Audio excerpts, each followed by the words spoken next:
Hi guys, it's Knife here, and I'm coming on to do my TBR for Historathon. This is a readathon that is going to be through the entire month of February, and it is one of the hosts is Sarah's Nightstand. I will link her announcement video down below, and they have a bingo board which I have made here. And this is all about reading historical fiction. I think I've done pretty well, except for possibly the last one. I thought it was more historical, and it's actually more set in the 80s, the 1980s. So I want to read it anyway, so I'm going to kind of cheat a little bit on that one. But everything else I think really, really fits um, with everything that she um, with all the challenges. So the first one is male on the cover, um, which was actually surprisingly enough kind of hard to find. And for that one, I'm reading a book that I've been wanting to read for a while, and that is The Tattooist of Auschwitz by Heather Morris. I really enjoy reading World War II fiction. Um, well, actually, or nonfiction. I just for some reason, World War II just really, I don't know, it just really fascinates me. And maybe it's because it amazes me how cruel people can be to each other.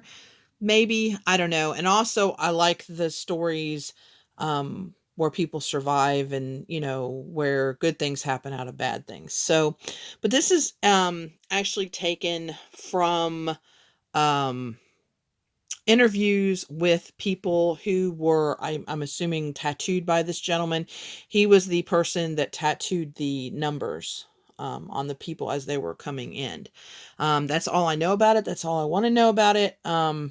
And yeah, so I'm going to be reading this on Scribd. My library does have it, but there's like a couple people waiting for it before me, so I'm just going to read it through Scribd because that's just the easiest way to get it. So that's the first one.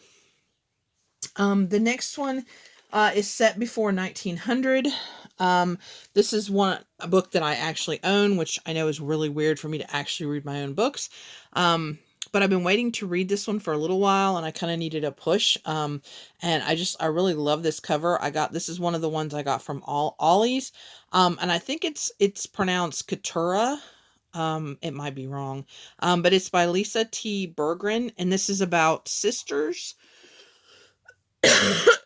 um, and this is 1772 England, um, and their father passes away, and they are left a sugar plantation in the West Indies, and where they have to kind of go there and figure it out because, that's kind of a man's thing, and, they have to figure it out as women, which I'm sure is going to kind of hinder things. So I'm really excited to read this, and this is one of those books that are like the soft kind of almost leathery feel to it. Hold on just a second. There we go. So yeah, I'm really excited about reading this one, and like I said, I really love the colors and the way that cover is. Okay, the next one is Dual Timelines. And this one, I'm all excited really about to read all of these. But this one is also where they've taken true story, true events, and written a story. This is called Before We Were Yours by Lisa Wingate. There was actually a scandal in Tennessee, in Memphis, Tennessee, where there was an adoption agency, the director who was kidnapping kids and selling them. And so this is a story of one of those kids. And so it's the dual timeline. It starts in Memphis of 1939. And then it goes to Aiken, South Carolina in present day. So it tells about a 12-year-old and her four siblings, um, and their father has to rush their mother to the hospital, and then the Tennessee Children's Home Society comes and basically steals them and doesn't give them back, and the director's really mean, blah blah blah. And then it's another is about um, um, a woman who kind of has it all, born into wealth and privilege, She's got a successful career as a federal prosecutor, handsome fiance. And then she goes home when her father has a health crisis, and she kind of finds out some stuff about the history of her family. So, yeah, this one sounds really, really good. And like I said, I'm excited to read this one. Okay, the next one is to read a book that is in a country set other than the US and Europe. And for this one, I have chosen The Widows of Malabar Hill by Sujata Massey. This one takes place in, hold on, it says India, but I think it's Bombay. And this is in the 1920s, I want to say. Hold on. I think it has the date in the front first. Yeah, 1921. And it's about this woman who she actually gets a law degree and starts working with her father. And she has this case of these 3 widows that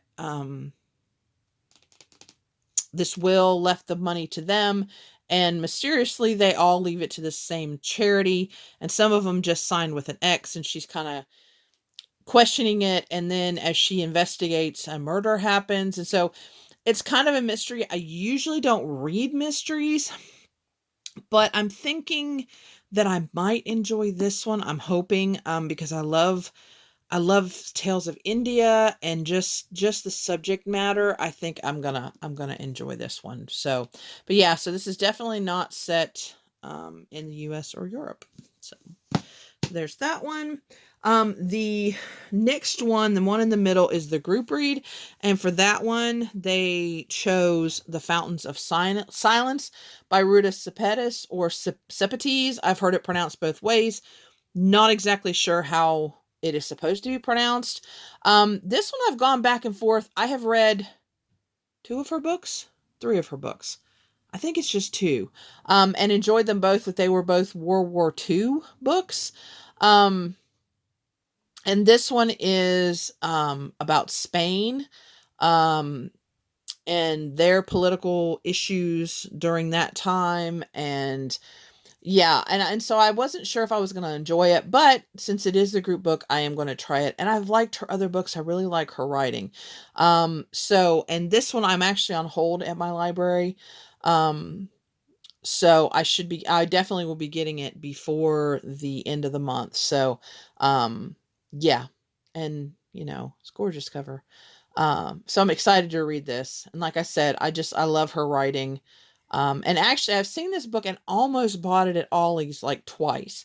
So I'm thinking I'm going to be shopping at Ollie's at the beginning of February.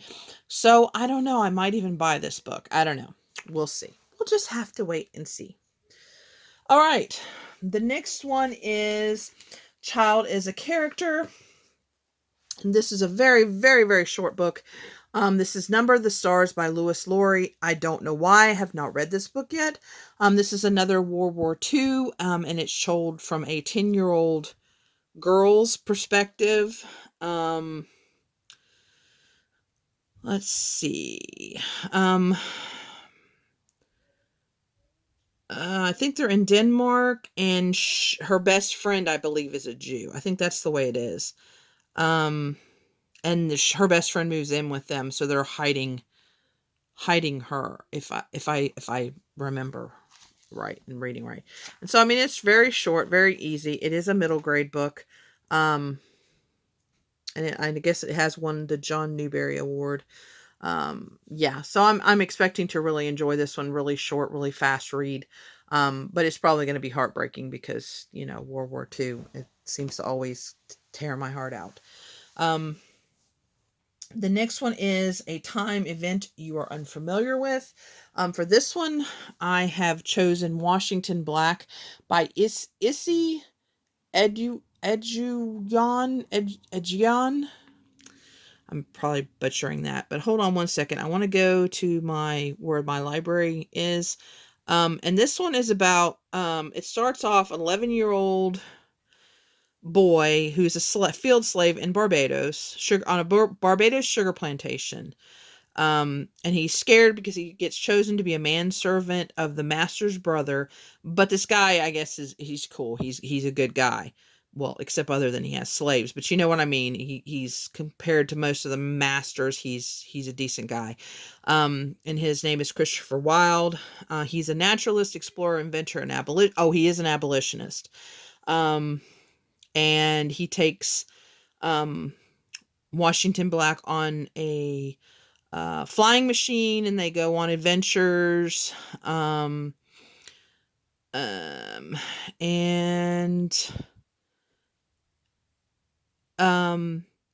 there's a man that's killed. Washington gets a bounty places on his head, and I guess it goes from there. But it says spanning the Caribbean to frozen far north, London to Morocco, Washington. It's a story of self-invention, betrayal, of love, of redemption, and of a world destroyed and made whole again. So it really sounds good. It really looked interesting, and I know nothing about like the sugar plantations and stuff like that. And so I thought it sounded like a really interesting, read. Oh, I don't need this anymore because the other two books I have. So the next one is a book about a real historical person. It doesn't have to be, this person just has to kind of be mentioned in the book. It doesn't have to be featured. But this one happens to be about this person. But this is called Tarnished by Catherine Longshore, and it is about Anne Boleyn, and and of course her and then King Henry VIII are both going to be mentioned in this book. And so it's just the story, and I think it's just her. It's after she's arrived at court, and then I guess the poet Thomas Wyatt, he's mentioned also, on, and how she can stand out at court. So yeah, I'm excited. I've had this book a little while and been wanting to read it. And so when I saw this prompt, I was like, oh, that would be the perfect reason to read this book. And then the last one, and the one I'm kind of cheating on a little bit as far as the historical part goes, but this is, you have to have the location in the title. And so this one is The Tea Girl of Hummingbird Lane by Lisa C. I have read The Snowflower and the Secret Fan by her and really enjoyed it. It was really interesting and unique to see the perspective because it had about the foot wrapping and things like that in it, and it was really interesting. But like I said, this takes place, and I didn't know until I got the book, it says 1988 to 1990. So, yeah. And I'm not sure if it goes back any further. Oh, wow. It actually goes to, maybe this won't be, I don't know. I'll try to find another one to read for this one. It was, yeah, I just really wanted to read this one.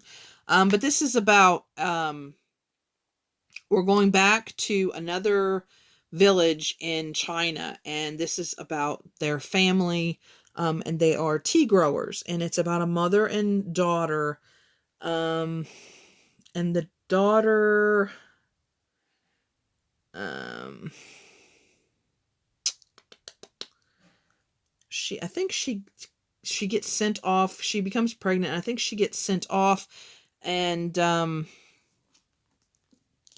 then things happen, that kind of stuff. But I thought from the description, it doesn't say dates in the description. And with the tea and everything, I thought it was later than it is. So, but this is going to be the book I'm going to read for right now, and I'll try to get another book that really more, is more like historical. Even though I have a feeling that some of this, what it's going to talk about, is like historical as far as the way they grow the tea and the way things are in their family, because I don't know. We'll see. So anyway, this is the books that I'm going to be reading for the Historathon. I'm really excited. I really like historical fiction. And yeah, so let me know down below if you're going to be participating, if you like historical fiction, if you have any recommendations for location in the title, let me know down below. And please remember to always be kind to one another, and I'll see you again soon. Bye.